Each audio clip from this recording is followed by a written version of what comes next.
Dear student, today I will discuss about different important reaction.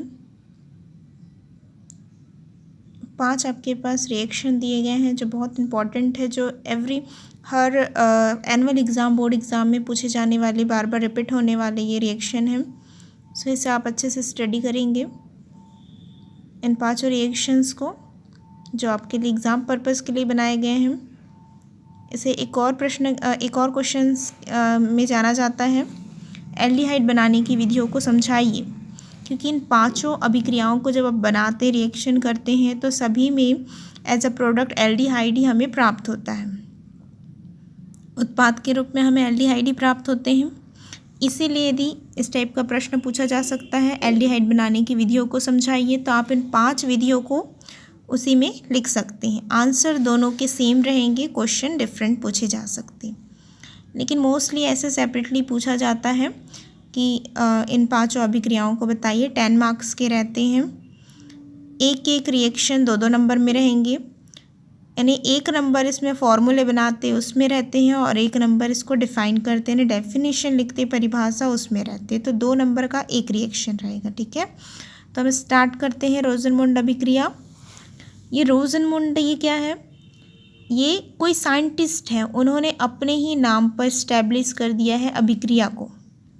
Okay, सो यहाँ पर रोजनमुंड नामक scientist थे, वैज्ञानिक थे, जिन्होंने अपने ही नाम पर अभिक्रिया को स्थापित किया, इस्टेब्लिश किया, इसलिए इसे रोजनमुंड अभिक्रिया कहते हैं. ठीक है, तो यहाँ पर हम इसका रिएक्शन देखते हैं. यहाँ पर एसिटिल क्लोराइड है. इस एसिटिल क्लोराइड का हम अपचयन करते हैं पैलेडियम और बेरियम सल्फेट की उपस्थिति में. अपचयन यानी होता है हाइड्रोजन का जुड़ना. यदि आपको ऑक्सीकरण बोलता है यानी ऑक्सीजन का जुड़ना, लेकिन यहाँ अपचयन बोला है तो हाइड्रोजन का जुड़ना. और जब भी एरो के ऊपर में कोई चीज़ दी रहती है तो मतलब वो उपस्थित है, वो अभिक्रिया में पार्टिसिपेट या भाग नहीं लेती, वो केवल उपस्थिति को दर्शाती है. जैसे यहाँ पर PD मतलब पैलेडियम और बेरियम सल्फेट है. ठीक है, तो ये दोनों क्या है? उपस्थित है इनके अभिक्रिया करने में. तो एसिटिल क्लोराइड के साथ हाइड्रोजन अभिक्रिया करते हैं, यानी हाइड्रोजन अभिक्रिया करना मतलब अपचयन. तो हम लिख सकते हैं कि एसिटिल क्लोराइड पैलेडियम और बेरियम सल्फेट की उपस्थिति में अपचयन करते हैं, जिससे कि एस्टेल्डिहाइड प्राप्त होते हैं. ये RCHO क्या है? एक फंक्शनल ग्रुप, एक क्रियात्मक समूह है, जिसे हम एल्डिहाइड कहते हैं, RCHO को. जितने भी क्रियात्मक समूह हैं उन सबको आपको पढ़ना पड़ेगा, उसके बाद ही आप रिएक्शन बना सकते हैं. सो मैंने इस पर एक प्रीवियस वीडियो बनाया है. जितने भी क्रियात्मक समूह होते हैं उन पर, उनके IUPAC नाम क्या होते हैं, उन्हें कैसे फाइंड आउट किया जाता है कि इसे हम एल्डिहाइड ही कहेंगे, और भी सारी चीज़ें हैं. तो वो आप वीडियो देख लेंगे एक बार फिर से. डिस्क्रिप्शन बॉक्स में मैं लिंक दे दी हूँ, आप लोग देखेंगे उसको, उसके बाद ही रिएक्शंस को आप समझ पाएंगे. ठीक है, सो इसका नाम क्या होता है? एस्टेल्डिहाइड. यानी यहाँ पर हमने क्या किया? सिर्फ R के स्थान में जो हमें रखना चाहिए था, यानी कि CH3 हमने रखे, तो इसका नाम क्या हो गया?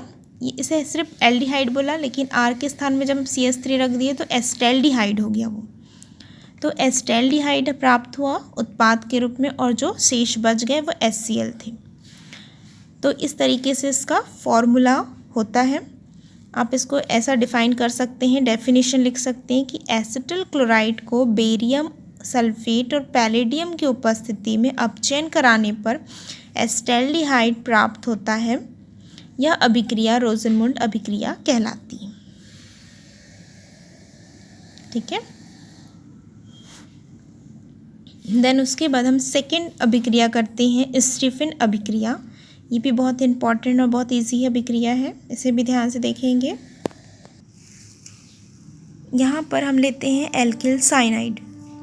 एल्किल साइनाइड को आप इस तरीके से भी लिख सकते हैं, डिसोशिएट करके, इसको मतलब वियोजित करके आप ऐसे लिख सकते हैं. R single bond C triple bond N. आप जानते हैं कि कार्बन की वैलेंसी जो होती है, संयोजकता, वो 3 होती है. आपको वैलेंसी वाला वीडियो भी देखने की ज़रूरत है. यदि आप वैलेंसी को समझते हैं, संयोजकता को समझते हैं तो ही आप बड़े बड़े रिएक्शंस को बना पाएंगे। सो इसका भी लिंक मैंने डिस्क्रिप्शन में दे दिया है, उससे भी आप वैलेंसी को देख लेंगे। वैलेंसी आखिर होता क्या है? अनपेड इलेक्ट्रॉन की संख्या को हम वैलेंसी कहते हैं। अयुग्मित इलेक्ट्रॉनों की संख्या ही संयोजकताएं कहलाती हैं। तो कार्बन की जो संयोजकता होती है वो 4 होती है, इसलिए हमने इस तरीके से लिखा है 1 और ये 3 4, और नाइट्रोजन की 3 होती है, इसलिए हमने यहाँ पर 3 वैलेंसीज को लगाए हैं।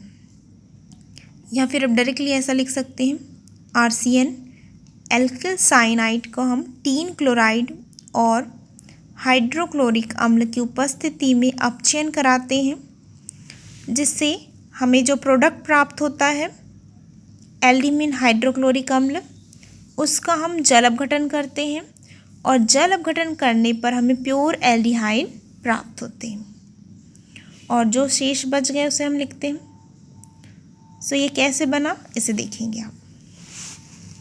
एल्किल साइन एंड RCN है, उसका हमने 2 हाइड्रोजन के साथ अपचयन कराया है, तो RC एक हाइड्रोजन इस C के साथ अटैच हो जाता है तो RCH हो गया।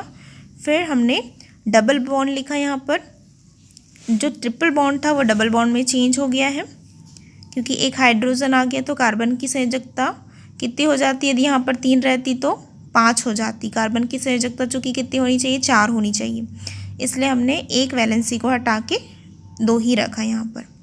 तब देखो कार्बन की वैलेंसी कितनी हो गई? 1 2 3 और एक हाइड्रोजन 4। ठीक है, इस तरीके से हम इसको डिसोशिएट करते हैं वैलेंसीज के साथ। तो ये RC और ये हाइड्रोजन आके इससे जुड़ गया तो क्या हो गया? RCH। फिर डबल बॉन्ड, ये जो N बचा हुआ था इस N को हम लिखते हैं और एक बचे हुए हाइड्रोजन के साथ क्या करें? इसको अटैच कर दिए हैं, तो यहाँ पर इस तरीके से हो गया।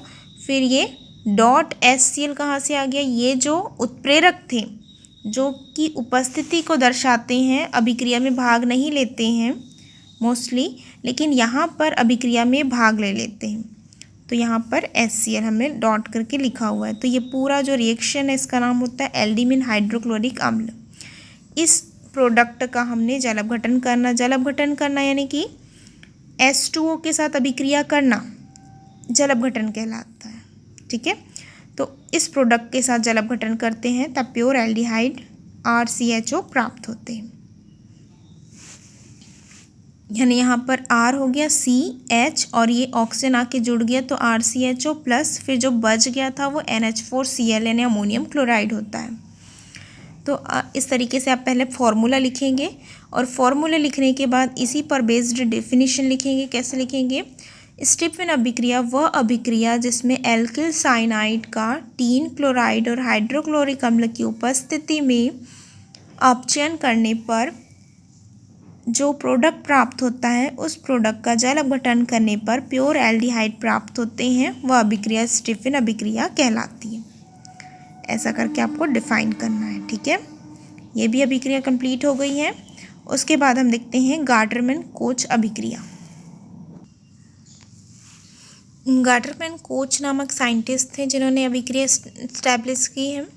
सो गाटरमैन कोच अभिक्रिया है, बेंजीन है, उसके साथ हमने हाइड्रोक्लोरिक अम्ल और कार्बन मोनोऑक्साइड निर्जल AlCl3 यानी निर्जल एल्यूमिनियम क्लोराइड की उपस्थिति में इनके साथ अभिक्रिया कराए हैं बेंजीन की, तो बेंजल्डिहाइड हमें प्राप्त हुआ। क्या प्राप्त हुआ? बेंजल्डिहाइड प्राप्त हुआ। इस बेंजल्डिहाइड को कड़वे बादाम का तेल भी कहा जाता है। ये आपके लिए नॉलेज के लिए है। जो एग्ज़ाम्स होते हैं कॉम्पिटिटिव एग्ज़ाम, उसमें पूछे जाते हैं बेंजल्डिहाइड कड़वे बादाम का तेल किसे कहा जाता है, बेंजल्डिहाइड को और क्या कहा जाता है, इस तरीके से पूछा जाता है एग्ज़ाम में। सो इसे बोला जाता है बीटर आलमंड ऑयल, यानी कि कड़वे बादाम का तेल। ठीक है, तो ये बेंजल्डिहाइड प्राप्त हुआ और ये क्या है जो बच गया वो HCl।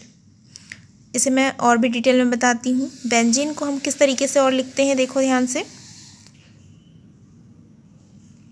जैसे कि हमारे पास ये इस तरीके से बेंजीन मतलब इस तरीके से रिंग बनती है तो उसको हम बेंजीन बोलते हैं। तो ये बेंजीन आखिर कैसे रहती है हम देखते हैं। यहाँ पर 6 हाइड्रोजन और 6 कार्बन रहेंगे, इस तरीके से इसका स्ट्रक्चर बनता है। यहाँ पर एक कार्बन है, यहाँ पर एक कार्बन, यहाँ पर एक कार्बन, यहाँ पर एक कार्बन, यहाँ पर एक कार्बन और यहाँ पर एक कार्बन है। इनसे एक एक हाइड्रोजन आके क्या होता है, जुड़ता है इस तरीके से। ठीक है, अब यहाँ पर वैलेंसी को कंप्लीट करने के लिए हम रिंग लगाते हैं। कार्बन की संयोजकता चूँकि आप जानते हैं 4 होती हैं, तो होनी चाहिए 4। एक कार्बन है उसकी 4 वैलेंसी होनी चाहिए, तो यहाँ पर देखते हैं वैलेंसी 4 हो रही है, तो 1 और ये हाइड्रोजन जुड़ रहा है तो 2 और ये 3 बस हो रही है, वैलेंसी कंप्लीट नहीं है, इसलिए हम यहाँ पर इस तरीके से लगाते हैं। तब क्या हो जाती है, कार्बन की संयोजकता वैलेंसी पूरी हो जाती है। यहाँ पर 1 2 3 और ये 4, ये जो इस तरीके से हम लगाते हैं रिंग, ये एक क्या होती है, युग्म होता है, पेयर होता है, जिसमें 2 इलेक्ट्रॉन पाए जाते हैं, इसलिए इसे युग्म बॉन्ड कहते हैं। एक पेयर बॉन्ड कहते हैं जिसमें 2 इलेक्ट्रॉन प्रेजेंट रहते हैं, यानी एक कार्बन के लिए और सेकेंड कार्बन के लिए। एक कार्बन के लिए एक इलेक्ट्रॉन प्रेजेंट रहेगा और दूसरे कार्बन के लिए दूसरा इलेक्ट्रॉन प्रेजेंट रहता है। तो इस कार्बन की वैलेंसी अब देखो 1 2 3 और ये 4, ये भी कंप्लीट हो गई है। अब इस कार्बन के पास आते हैं तो 1 2 3 बस है, इसलिए हम यहाँ पर भी क्या लगाते हैं, एक हम इस तरीके से यहाँ पर युग्म बॉन्ड लगाते हैं, पेयर बॉन्ड लगाते हैं, तब कार्बन की वैलेंसी क्या हो जाएगी, कंप्लीट हो जाएगी। 1 2 3 4, ये इस कार्बन के लिए भी रहेगा और इस कार्बन के लिए भी है। ठीक है, तो यहाँ पर 1 2 3 और ये 4। देन उसके बाद इस कार्बन के पास कंप्लीट नहीं है, तो फिर यहाँ पर भी हम लगाते हैं इस तरीके से, तो ये 1 2 3 और ये 4, फिर इस कार्बन के पास 1 2 3 4। इस तरीके से क्या होता है, यही युग्म बॉन्ड जो होते हैं, इसको हम ऐसा पकड़ के क्या करते हैं, रिंग लगाते हैं, ऐसे हम बना देते हैं एज अ रिंग। ठीक है, रिंग के रूप में बना देते हैं। तो ये जो रिंग होती है, इन वैलेंसियों को कंप्लीट करने के लिए यहाँ पर रिंग लगाई जाती है। तो हम इतना बड़ा ना लिख के हम डायरेक्टली इस तरीके से हम ऐसा लिख देते हैं, तो इससे क्लियर हो जाता है कि बेंजीन है, क्योंकि इसमें कार्बन कितने थे, 6, हाइड्रोजन कितने हैं, 6। तो इतना डिटेल में लिखने से बेटर रहता है कि इसको हम लिख देते हैं, तो इसको चेकर जो होते हैं पहचान जाते हैं कि ये क्या है, बेंजीन है। ठीक है, तो इस बेंजीन, तो यहाँ पर आप देखेंगे ये हमारे पास बेंजीन है। इस बेंजीन के साथ HCl और कार्बन मोनोऑक्साइड निर्जल AlCl3 की प्रेजेंस में क्या करते हैं, क्रिया करते हैं। अभिक्रिया करते हैं तो यहाँ पर क्या बनता है, बेंजल्डिहाइड बनता है, यानी यहाँ से एक हाइड्रोजन जो था वो निकल गया है और उसके साथ CHO, यहाँ से एक हाइड्रोजन पहले निकला और उसी के स्थान में कोई भी चीज़ निकलेगा तभी उसके स्थान में जाके जुड़ता है कोई भी चीज़। तो यहाँ पर CHO जुड़ गया। C कहाँ से आया, ये C और ये O और यहाँ से एक H, और जो यहाँ का हाइड्रोजन था वो हाइड्रोजन निकला और इस Cl के साथ रिएक्शन कर लिया, तो HCl हमारे पास बच गया। तो ये जो होता है ये क्या कहलाता है, बेंजल्डिहाइड या कड़वे बादाम का तेल या फिर बिटर आलमंड ऑयल। आया समझ में। तो ये गाटरमैन कोच अभिक्रिया होती है।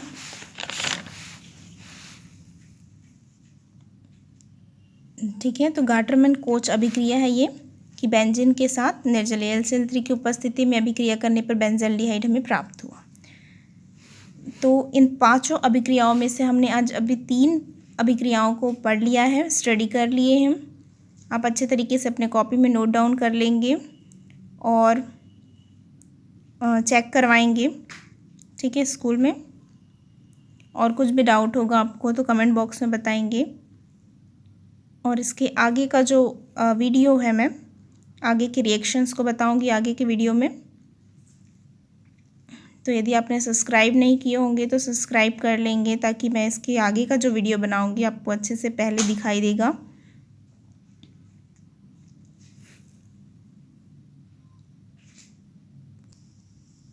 वीडियो बहुत लंबी हो जा रही थी, इसलिए 3 ही रिएक्शन हो पाए हैं।